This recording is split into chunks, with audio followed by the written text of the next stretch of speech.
નમસ્કાર મિત્રો, હું રાજેશ ભાસ્કર આપ સૌનું યુટ્યુબમાં આપણી આ ચેનલ પર સ્વાગત કરું છું.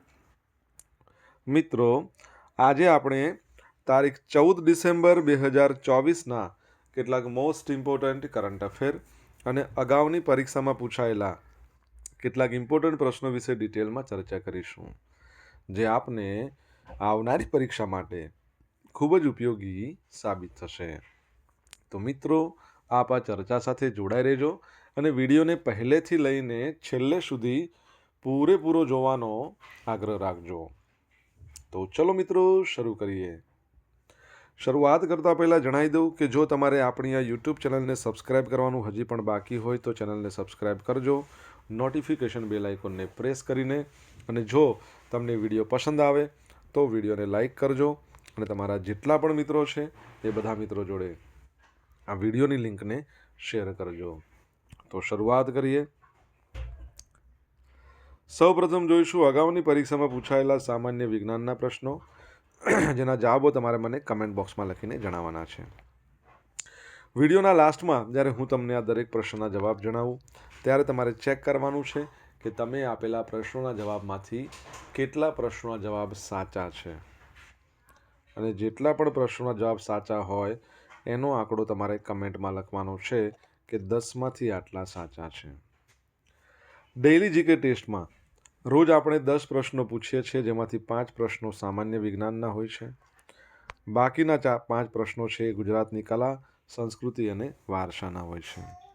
તો તમે તમારા આન્સર આપો નીચે કમેન્ટ બોક્સમાં, અને હું આજના કરંટ અફેરનો પ્રથમ પ્રશ્ન છે એની શરૂઆત કરું છું.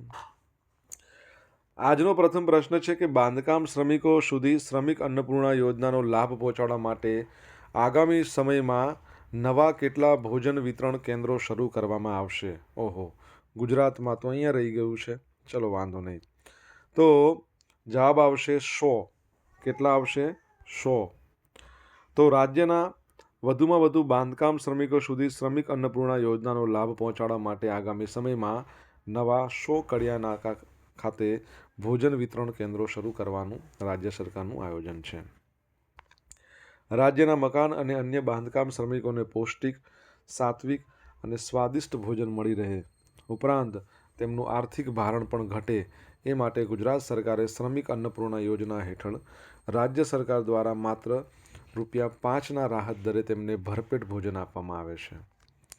રાજ્યમાં અત્યારે 19 જિલ્લાના કુલ 290 કડિયા નાકાઓ ખાતે ભોજન વિતરણ કેન્દ્રો કાર્યરત છે. શ્રમિક પરિવારોના માત્ર ₹5ના નજીવા દરે ભોજન પૂરું પાડવા માટે પ્રતિ ભોજન રાજ્ય સરકાર તરફથી ₹37ની સબસિડી ચૂકવવામાં આવે છે. ગુજરાતમાં 2017માં શ્રમિક અન્નપૂર્ણા યોજના શરૂ કરવામાં આવી હતી. રાજ્યના 19 જિલ્લામાં કુલ 290 કડિયા નાકા ખાતે ભોજન વિતરણ કેન્દ્રો કાર્યરત છે. આ ઉપરાંત જે બાંધકામ સ્થળ ખાતે 50થી વધુ શ્રમિકો હોય તેવી બાંધકામ સાઇટ પર જઈને સ્થળ પર પણ ભોજન વિતરણ કરવામાં આવે છે. ચલો, એક પ્રશ્ન તમારા માટે. શ્રમિકોની વાત કરી છે ને, આપણા ગુજરાતના શ્રમ અને રોજગાર મંત્રી કોણ છે?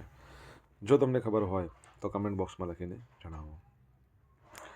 સેકન્ડ પ્રશ્ન, દર વર્ષે રાષ્ટ્રીય ઉર્જા સંરક્ષણ દિવસ ક્યારે મનાવવામાં આવે છે? તો આજનો દિવસ છે, એટલે કે 14મી ડિસેમ્બરને રાષ્ટ્રીય ઉર્જા સંરક્ષણ દિવસ તરીકે મનાવવામાં આવે છે. તો ઉર્જા સંરક્ષણ છે એને પ્રોત્સાહન આપવા માટે આ દિવસ મનાવવામાં આવે છે. એને નેશનલ એનર્જી કન્ઝર્વેશન દિવસ પણ કહેવાય છે. એટલે ઉર્જાનું કેવી રીતે સંરક્ષણ કરી શકાય તેના વિશે જાગૃતતા ફેલાવવા માટે દર વર્ષે ભારતમાં 14 ડિસેમ્બરના રોજ દિવસ મનાવવામાં આવે છે.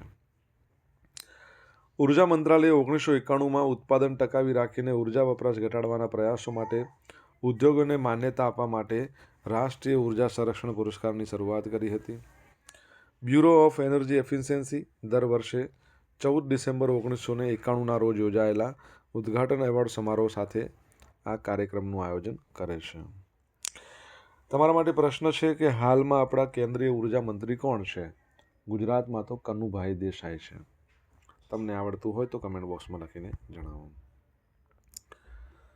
બનાસ બેંકની ચૂંટણી. તાજેતરમાં બનાસ બેંકની બીજી ટર્મના ચેરમેન માટે પ્રાંત અધિકારીઓના અધ્યક્ષસ્થાને ચૂંટણી યોજાઈ, જેમાં નવા ચેરમેન તરીકે ડાયા પિલિયાતર, વાઇસ ચેરમેન તરીકે કેશુભા પરમાર બિનહરીફ વરણી થઈ છે.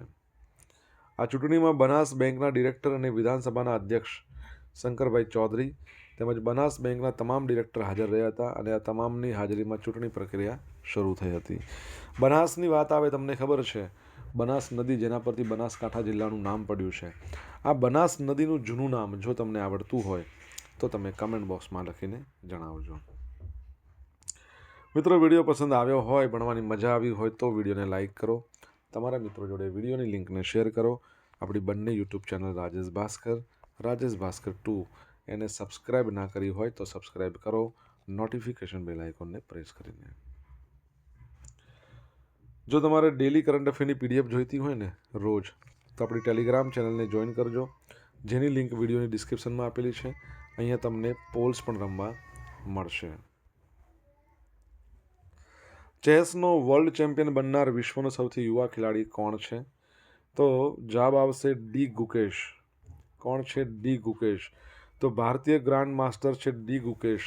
એમણે સિંગાપુરમાં યોજાયેલી વર્લ્ડ ચેમ્પિયનશિપમાં વર્લ્ડ ચેસ ચેમ્પિયનનો ખિતાબ જીત્યો છે. આવું પરાક્રમ કરનાર તે વિશ્વનો સૌથી યુવા ખેલાડી બન્યો છે.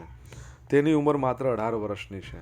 તેણે 14મી ગેમમાં ડિફેન્ડિંગ ચેમ્પિયન ચીનના ડિંગ લિરેનને હરાવ્યો અને આ સાથે સ્કોર 7.5 6.5 થયો અને ગુકેશ ચેમ્પિયન બન્યો. તે ચેસનો વર્લ્ડ ચેમ્પિયન બનનાર ભારતનો બીજો ખેલાડી છે. આની પહેલાં વિશ્વનાથ આનંદ ચેસ ચેમ્પિયન બન્યા હતા, આપણા ભારતના પ્રથમ ચેસના ગ્રાન્ડ માસ્ટર. ચલો, ભારતના 85મા નંબરના ચેસના ગ્રાન્ડ માસ્ટર કોણ, તમને ખબર હોય તો જણાવો. ગુકેશ અગાઉ 17 વર્ષની વયે ફિડે કેન્ડિડેટ્સ ચેસ ટુર્નામેન્ટ પણ જીતી ચૂક્યો છે. ગુકેશનું પૂરું નામ ડોમ્મા રાજુ ગુકેશ છે. તે ચેન્નઈનો રહેવાસી છે. એનો જન્મ 7 મે 2006ના રોજ ચેન્નઈમાં થયો હતો. 7 વર્ષની ઉંમરે એણે ચેસ રમવાનું શરૂ કર્યું અને શરૂઆતમાં ભાસ્કર નગૈયા એમણે તેમને કોચિંગ આપ્યું હતું. ઓકે, તો યાદ રાખજો. તમને ખબર છે કે 45મા નંબરની ચેસ ઓલિમ્પિયાડ હંગેરીના બુડાપેસ્ટમાં યોજાઈ હતી, જેમાં વિજેતા કોણ હતું? ઓપન કેટેગરીમાં ભારતની પુરુષ ટીમ અને મહિલા કેટેગરીમાં પણ ભારતની મહિલા ટીમ, એટલે ભારત જીત્યું છે. યાદ રાખજો. આગળ વધીએ.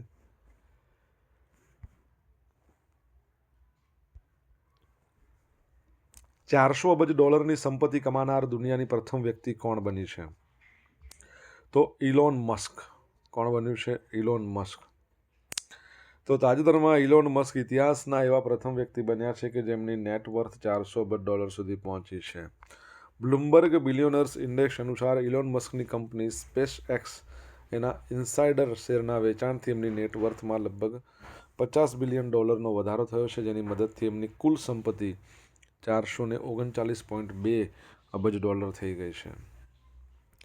ગયા મહિને ડોનાલ્ડ ટ્રમ્પ પ્રમુખ તરીકે ચૂંટાયા.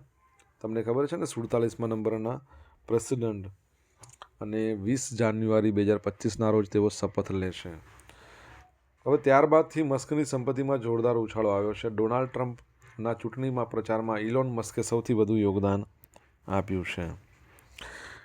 તમારા માટે પ્રશ્ન છે, જે ઇલોન મસ્ક છે એમની ઘણી બધી કંપનીઓ છે, જેમ કે space x, the boring, Twitter જેનું નામ બદલીને એક્સ કર્યું છે, પછી ટેસ્લાની એક રોબો ટેક્સી લોન્ચ થઈ હતી, જેમાં કોઈ સ્ટીરિંગ નથી, જેમાં કોઈ એક્સલેટર નથી, બ્રેક નથી. શું નામ છે એનું? નામ શું રાખવામાં આવ્યું છે? તમને ખબર હોય તો કમેન્ટ બોક્સમાં લખો. મોદી કેબિનેટ બેઠકમાં વન નેશન વન ઇલેક્શનના બિલને મંજૂરી મળી ગઈ છે. હવે સરકાર આ બિલને ગૃહમાં રજૂ કરી શકે છે. આગામી અઠવાડિયામાં શિયાળુ સત્રમાં બિલ રજૂ કરવામાં આવી શક્યતા છે. વન નેશન વન ઇલેક્શન માટે સૌથી પહેલાં જોઈન્ટ પાર્લામેન્ટ કમિટી બનાવવામાં આવશે. તમામ પક્ષોની સૂચનો લેવામાં આવશે. ત્યારબાદ બિલ સંસદમાં રજૂ કરાશે. તેને પસાર કરવામાં આવશે. આ પહેલાં રામનાથ કોવિંદ સમિતિએ વન નેશન વન ઇલેક્શન સંબંધિત પોતાનો રિપોર્ટ આપ્યો હતો. યાદ રાખજો, પરીક્ષામાં અહીંથી પ્રશ્ન પૂછાઈ ગયો છે, એકવાર બીજી વાર એ પૂછાશે કે વન નેશન વન ઇલેક્શન બરાબર છે, એના માટે જે કમિટી હતી એ કમિટીના ચેરમેન કોણ હતા? તો રામનાથ કોવિંદ. હાલમાં દેશના અલગ અલગ રાજ્યોમાં અલગ અલગ સમયે ચૂંટણી યોજાય છે. One nation one election bill કાયદો બન્યા બાદ દેશમાં એકસાથે ચૂંટણી કરાવવાની તૈયારીઓ કરવામાં આવી રહી છે. આ ઉપરાંત સામાન્ય લોકો પાસેથી પણ સૂચનો માંગવામાં આવશે, જેનાથી નિર્ણય લેવાની પ્રક્રિયામાં સમાવેશિતા અને પારદર્શિતા વધશે. બિલના મુખ્ય પાસાઓ પર ચર્ચા કરવામાં આવશે, જેમાં તેના ફાયદા અને સમગ્ર દેશમાં એકસાથે ચૂંટણી કરાવવા માટે જરૂરી પદ્ધતિ સામેલ છે. ઓકે, તમારા માટે પ્રશ્ન આપણા કેન્દ્રીય ચીફ ઇલેક્શન કમિશનર કોણ છે? ઇલેક્શન કમિશન ઓફ ઇન્ડિયાના, જે 25મા નંબરના છે. કમેન્ટમાં લખો જો તમને જવાબ આવડતો હોય તો.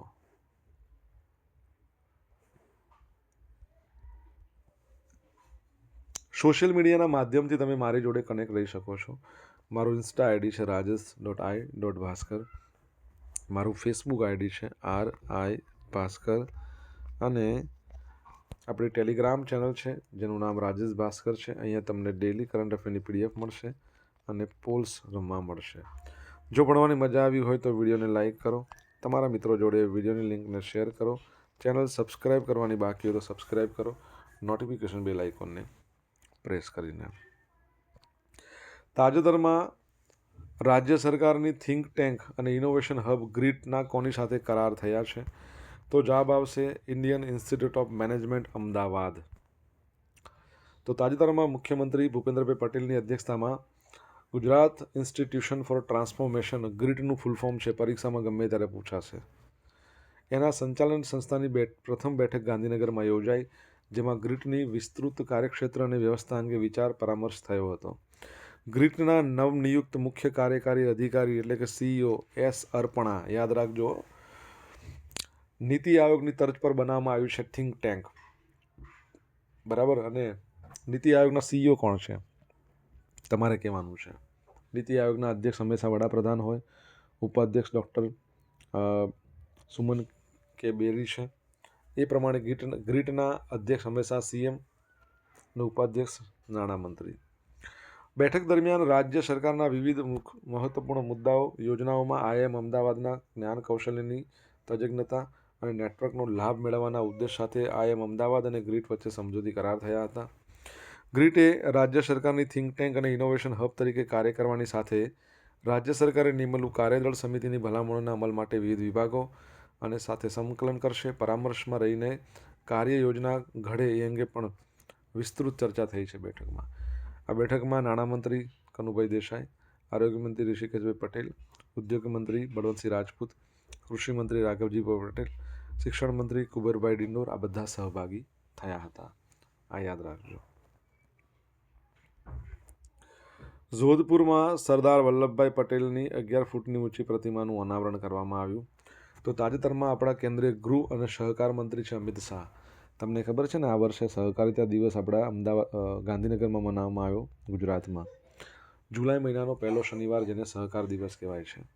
આ પ્રસંગે કેન્દ્રીય મંત્રી ગજેન્દ્રસિંહ શેખાવત તથા અન્ય એક મહાનુભાવ પણ ઉપસ્થિત રહ્યા હતા. પ્રતિમાનું વજન 1100 કિલોગ્રામ છે.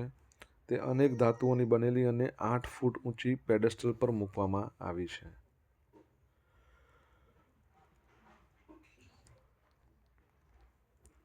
સરદાર પટેલની આપણે વાત કરીએ તો સરદાર પટેલની વિશ્વમાં સૌથી ઊંચામાં ઊંચી જે મૂર્તિ આવેલી છે, જેનું નામ છે સ્ટેચ્યુ ઓફ યુનિટી, 182 મીટરની જેની ઊંચાઈ છે, જે નર્મદા જિલ્લો છે એનું કેવડિયા, હવે તેનું નામ એકતાનગર છે, ત્યાં એક બેટ છે, એ બેટ પર આવેલી છે. જો તમને આવડતું હોય એ બેટનું નામ શું છે તો તમારે કમેન્ટ બોક્સમાં લખીને જણાવવાનું છે, બરાબર. સરદાર પટેલની વાત કરીએ, એમનો જન્મદિવસ 31મી ઓક્ટોબરે આવે છે અને 31 ઓક્ટોબરને આપણા ભારતમાં રાષ્ટ્રીય એકતા દિવસ તરીકે ઉજવવામાં આવે છે. ઓકે, ભારતના પ્રથમ ગૃહમંત્રી, ભારતના પ્રથમ નાયબ વડાપ્રધાન હતા સરદાર પટેલ.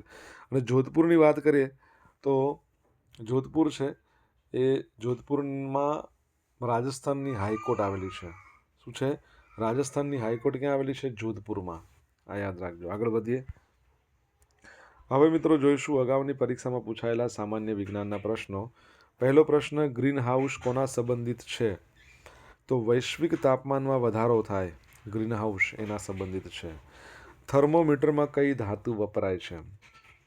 પારો, જે સામાન્ય તાપમાને પ્રવાહી સ્વરૂપે હોય છે.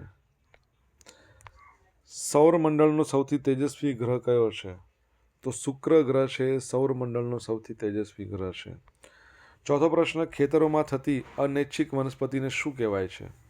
તો બધાને આન્સર આવડતો જ હશે, એને નીંદણ કહેવાય. શું કહેવાય? નીંદણ. પાંચમો પ્રશ્ન, પાણીના અણુનું રાસાયણિક સૂત્ર શું છે? તો H2O. પાણીની વાત આવી તો યાદ રાખજો 22મી માર્ચ વિશ્વ પાણી દિવસ, વિશ્વ જળ દિવસ. શુદ્ધ પાણીની આપણે વાત કરીએ ને એની pH કેટલી હોય છે? 7. શુદ્ધ પાણી છે ને એ વિદ્યુતનું અવાહક હોય. શું હોય? વિદ્યુતનું અવાહક હોય છે શુદ્ધ પાણી. બરાબર. પાણીની pH 7 હોય છે શુદ્ધ પાણીની, એ પણ યાદ રાખજો. વર્લ્ડ વોટર ડે પરીક્ષામાં પૂછાય છે વારંવાર. ઓકે. હવે મિત્રો જોઈશું અગાઉની પરીક્ષામાં પૂછાયેલા ગુજરાતની કલા, સંસ્કૃતિ અને વારસાના પ્રશ્નો. પહેલો પ્રશ્ન છે, સિનેગોગ કયા ધર્મનું પ્રાર્થના સ્થળ છે? યહૂદીઓ, ઇઝરાયલમાં જે રહેલા છે ને યહૂદીઓ, એમનું પ્રાર્થના સ્થળ સિનેગોગ. અને આપણા ગુજરાતની અંદર આ સિનેગોગ અમદાવાદમાં આવેલું છે. સેકન્ડ પ્રશ્ન, બચુભાઈ રાવત કયા સામાયિક સાથે સંકળાયેલા હતા? તો કુમાર નામનું સામાયિક, એના સાથે સંકળાયેલા હતા બચુભાઈ રાવત. મકર સંક્રાંતિનો અર્થ શું થાય? તો મકર સંક્રાંતિનો અર્થ થાય છે કે સૂર્ય છે એનો મકર રાશિમાં પ્રવેશ. સૂર્યનો મકર રાશિમાં પ્રવેશ. આ વિખ્યાત સ્થપતિ અમદાવાદની અમુક ઇમારતોનું નિર્માણ કર્યું હતું. એટલે એ સ્થપતિનું નામ તમારે કહેવાનું છે જેમણે ઘણી બધી ઇમારતનું નિર્માણ કર્યું છે. નામ છે લા કાર્બુઝિયર. શું નામ છે? લા કાર્બુઝિયર. તરણેતરનો મેળો કયા જિલ્લામાં ભરાય છે? તો સુરેન્દ્રનગર જિલ્લો, બરાબર છે. એના થાનગઢમાં ત્રિનેત્રેશ્વર મહાદેવનું મંદિર, તરણેતર નામનું ગામ, ભાદરવા સુદ ત્રીજ, ચોથમ, 5 અને છઠ, આમ તો 4, 5, 6 લખો તોય ચાલે, એ વખતે આ યોજાય છે તરણેતરનો મેળો. આ યાદ રાખજો. હવે મિત્રો જોશું ગઈકાલે પૂછેલા પ્રશ્નોના જવાબ. પહેલો પ્રશ્ન, દેશનો પ્રથમ કર્કરેખા સાયન્સ પાર્ક કયા જિલ્લામાં બનાવવામાં આવશે? સાબરકાંઠામાં. સેકન્ડ પ્રશ્ન, વિશ્વ હિન્દુ ઇકોનોમિક ફોરમની વાર્ષિક કોન્ફરન્સનું આયોજન ક્યાં કરવામાં આવશે? તો મુંબઈમાં કરવામાં આવશે. હવે મિત્રો આજે પૂછેલા પ્રશ્નોના જવાબ જોઈ લઈએ. પહેલો પ્રશ્ન હતો, ગુજરાતના શ્રમ અને રોજગાર મંત્રી કોણ? તો બલવંતસિંહ રાજપૂત છે. કોણ છે? બલવંતસિંહ રાજપૂત. યાદ રાખજો. સેકન્ડ નંબરનો પ્રશ્ન છે, આપણા કેન્દ્રીય ઉર્જા મંત્રીનું નામ શું છે? તો યાદ રાખજો, મનોહરલાલ ખટ્ટર, જે હરિયાણાના પૂર્વ સીએમ. અને કેન્દ્રીય new and renewable energy minister, નવી અને નવીનીકરણ ઉર્જા મંત્રી પૂછે તો એ શું આવશે? પ્રહલાદ જોશી આવશે.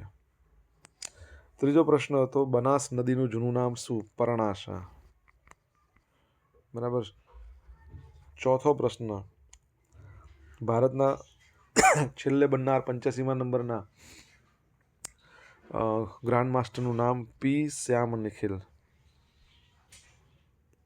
શું નામ છે એમનું? પી શ્યામ નિખિલ છે. 5મા નંબરનો પ્રશ્ન, ટેસ્લા દ્વારા પેલી બનાવવામાં આવી છે રોબો ટેક્સી, નામ શું આપ્યું છે એનું? Cyber cab. લખાતું નથી અહીંયા. Cyber cab. છઠ્ઠો પ્રશ્ન, ભારતના મુખ્ય ચૂંટણી કમિશનર કોણ? ચીફ ઇલેક્શન કમિશનર 25મા નંબરના છે રાજીવ કુમાર. 7મો પ્રશ્ન, નીતિ આયોગના સીઈઓનું નામ શું છે? BVR સુબ્રમણ્યમ. અને 8મા નંબરનો પ્રશ્ન કે સરદાર વલ્લભભાઈ પટેલની વિશ્વની સૌથી ઊંચામાં ઊંચી પ્રતિમા સ્ટેચ્યુ ઓફ યુનિટી 182 મીટરની છે, એ કયા બેટ પર આવેલી છે? તો યાદ રાખજો, સાધુ બેટ પર. કઈ જગ્યાએ? નર્મદા જિલ્લામાં. હવે તો એકતાનગર નામ કરી દીધું છે, પહેલાં કેવડિયા કહેવાતું હતું. યાદ રાખજો. હવે મિત્રો જોઈશું ગઈકાલના કરંટ અફેરમાંથી પૂછેલા કેટલાક ઇમ્પોર્ટન્ટ પ્રશ્નો, જેના જવાબો તમારે કમેન્ટ બોક્સમાં લખવાના છે. પહેલો પ્રશ્ન, ટેક એક્સપો ગુજરાત 2024, એનું આયોજન કયા શહેરમાં કરવામાં આવશે? જો તમને જવાબ આવડતો હોય તો કમેન્ટ બોક્સમાં લખીને જણાવજો. સેકન્ડ પ્રશ્ન, તાજેતરમાં કયા રાજ્યમાં આવેલા અબથ સાહેશ્વર મંદિરને યુનેસ્કોના 2023ના એવોર્ડ ઓફ ડિસ્ટિંક્શન દ્વારા આંતરરાષ્ટ્રીય માન્યતા પ્રાપ્ત થઈ છે? જો જવાબ આવડે તમને તો તમે કમેન્ટ બોક્સમાં લખીને જણાવી શકો છો. તો મિત્રો આ હતા આજના દિવસના કેટલાક મોસ્ટ ઇમ્પોર્ટન્ટ કરંટ અફેર. સાથે આપણે જોયું અગાઉની પરીક્ષામાં પૂછાયેલા ઇમ્પોર્ટન્ટ પ્રશ્નો, એના જવાબોની સાથે. આશા રાખું બધાને ભણવાની મજા આવી હશે. મજા આવી હોય તો વિડીયોને લાઇક કરજો, તમારા મિત્રો જોડે વિડીયોની લિંકને શેર કરજો. આપણી બંને યુટ્યુબ ચેનલ રાજેશ ભાસ્કર 2ને સબસ્ક્રાઈબ કરજો, નોટિફિકેશન બેલ આઇકોનને પ્રેસ કરીને. તો મિત્રો thank you so much for watching this video. Have a nice day. જય હિન્દ, જય ભારત.